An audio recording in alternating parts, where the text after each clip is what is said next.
Au bout de Belgique, il a été nommé par Nour Cheikh Omar Muntaga Daha, Nieno de Cheikh Omar. Avec notre recherche, Elhadji Omar Mak Kanosai Omar. Ou une expérience où on va dire alliés et Bangomo et les grandes familles pour nous développer la première partie. Mais pour le moment, on a marqué pour influence Ahmed Ali pour nos langues Égypte. On dit on a conseillé du monde pour développer l'empire. Et l'empire se retrouve dans le Massina. Taw Allah hulete ko don Allah jabete am say Umar ndeysa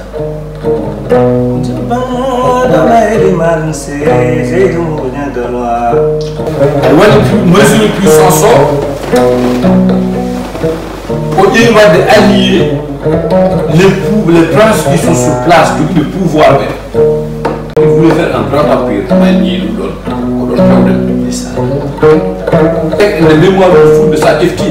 On ne parle que des compagnons de Elhadji Omar, les 99 ans, il faut foutre un problème. Mais les compagnons doivent appuyer, mais on a foutu un problème. Quand on dit là, nous sommes dans le feu, mais nous gardons le nom. Trois principaux alliés d'Intini, quand il faut nous faire, on a le manque et les Yengri, on va allier à la Djibouti. Et le Cheikh Ahmed non lui ko ala ko nan to peuple o paysan ko de est-ce qu'on va ustude ko ko woni allié Elhadji Omar jon bida bi babam do wala nenam mata ko don bi mbino mo bele xona bamma ngani foto wi ben ko yam leyti kono ko xona nenam ko adama ci exactement ko hewan exactement moi ko ba exactement ke wa ko ko ko misal ko arti biya e wondu yoonu o juuli ha ndiyam arti e wondu to wondu ene yorno gaddo fannuji Allah jeygana men mansira siri bu nyantarwa desa ka wis de o wali o kam Elhadji Omar say Omar o addi togo e nder wuro e wuro ngone wada assiégé mana wuro ngone juuka ndiyam wuro ngo ndiyam woni tokkorule taw ay baadil wotel ay waadil wotel lafta ko est-ce que o wadi alliance di tiidi kanko Malick Say Umar e produit no kuuji on sa holdo yara no duubi tan à peu près on mo ten defti calendrier musulman yu dogo nekko dans les années 1837 o mo yara no duubi capannay e dijen les calendriers qui ont connu les premières parties, c'est souvent différent, d'égal de 3 ans. Les calendriers lunaires, calendrier jurien et calendrier foudre, sont tous différents. Donc, elle va calendrier et les nous donnons créer une dynastie qui est alliée aux dynasties de Pacha. Je ne sais pas si je le prononce bien.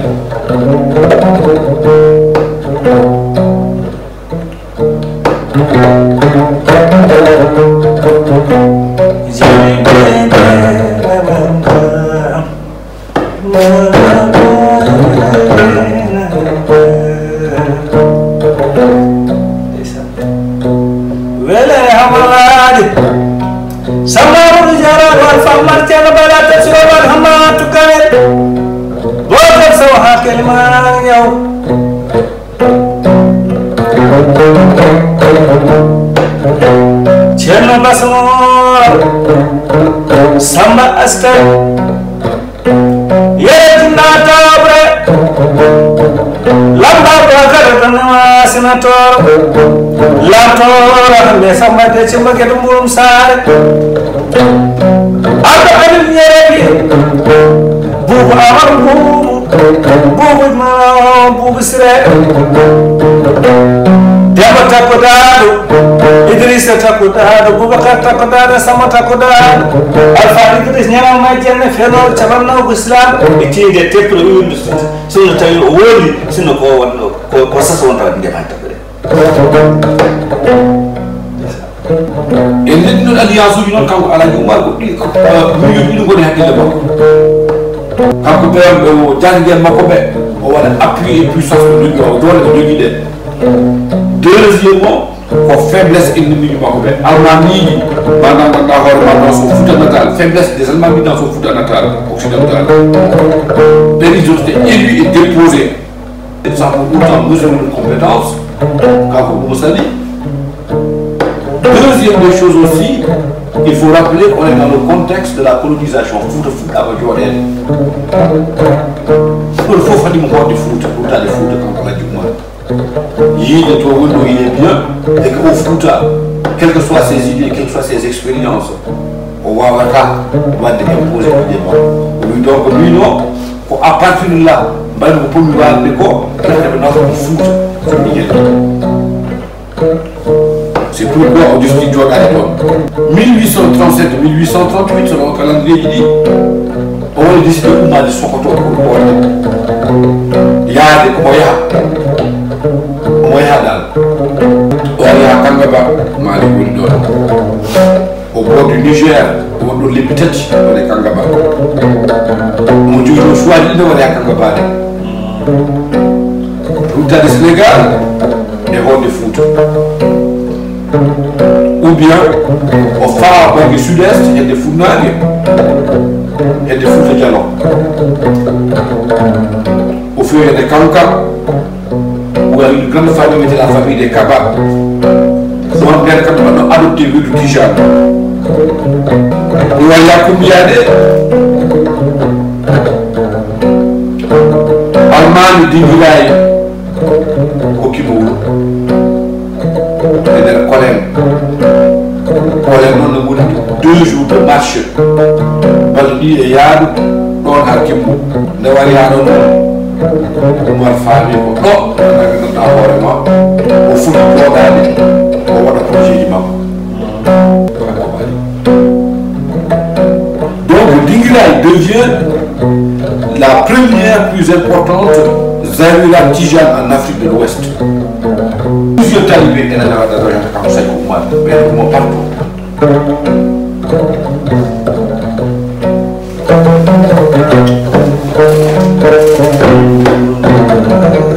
Donc il va jouer le rôle de médiateur entre les deux dynasties pures du Fouta Djallon. Alpha Yayen et Souri Yayen. En médiation, on peut rejeter évidemment pour l'Almami Oumar des Souria au Sali. Et puis pour nous regarder le pouvoir.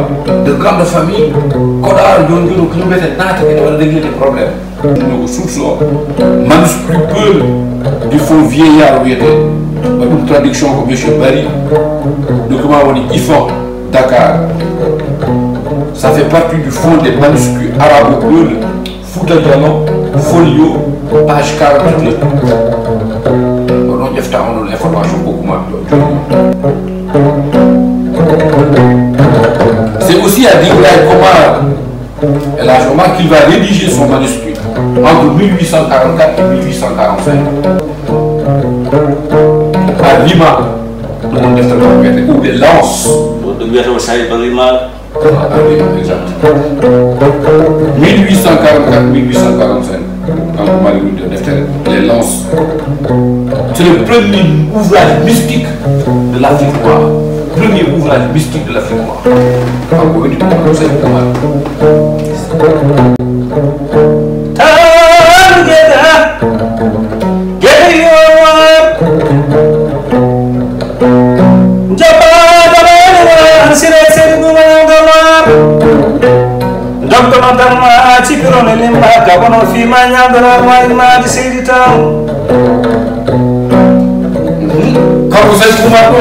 Et maintenant, il annonce une série d'idées fondamentales.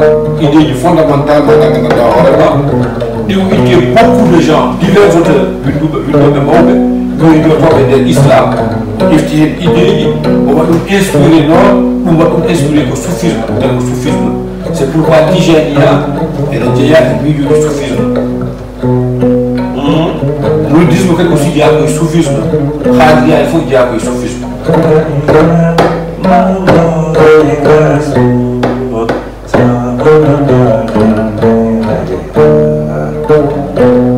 Non, il faut le djemboudi, il faut le baser et il djemboudi. On a un bas de galle mais il djemboudi musulman. On a carré au bam de chien, exactement. Au chapitre 10 Al-Rimaniata.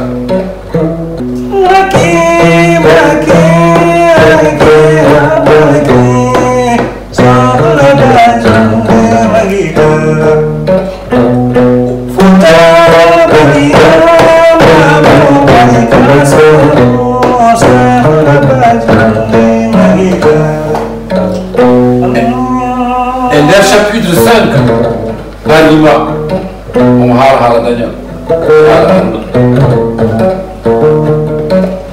Daniel, il faut fouiller nous. Daniel, il y a fouiller nous. Il faut nous dire à lui. Il y a was. Il faut que tu n'aies rien à vous. On a mis ça encore. Il y a was. Comme ça, il faut nous dire. Quand on va appliquer une formule vraiment. Parce que toutes les richesses de l'homme fait qu'elles n'ont pas et les buts vont nous fixer. Il faut simplement copier à ces talibés qu'il distribue à plusieurs chefs au Fouta et qui va continuer avec sa première tournée. Non, non, de foot. On dit idée d'empire. Il de confession, Tijania, à la base de foot, mais le Tijania à la foot, mais Halil, d'abord Halil encore. On a dit de foot Tijania, c'est diverses expériences à acquérir. Quand on dit on va profiter et avant tout, je vous dis,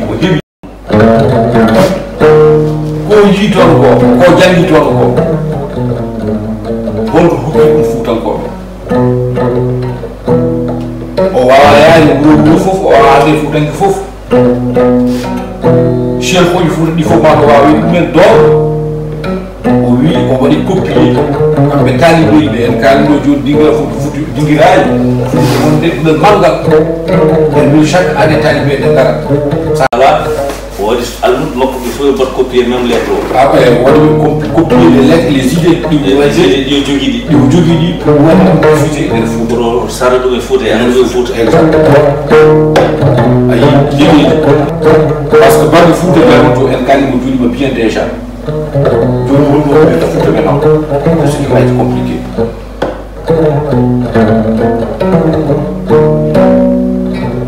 Mais elle dit encore. Ça commence à se compliquer au foot de Diallo. tout le monde ça y est, foot de Diallo, foot de compliqué. Tu as le bio, le plasma. Il me dit, c'est Oumar, on dit, on fait le foot de toi. La première campagne à la Oumar. 1845, fin 1845, début 1846, au premier foot de Diallo, au bout de foot de toi, au panique. Il y a désormais. Quand vous savez comment on doit dans le foot, el canino, dans le foot oriental. C'est au-delà de laquelle on voit que c'est la première base.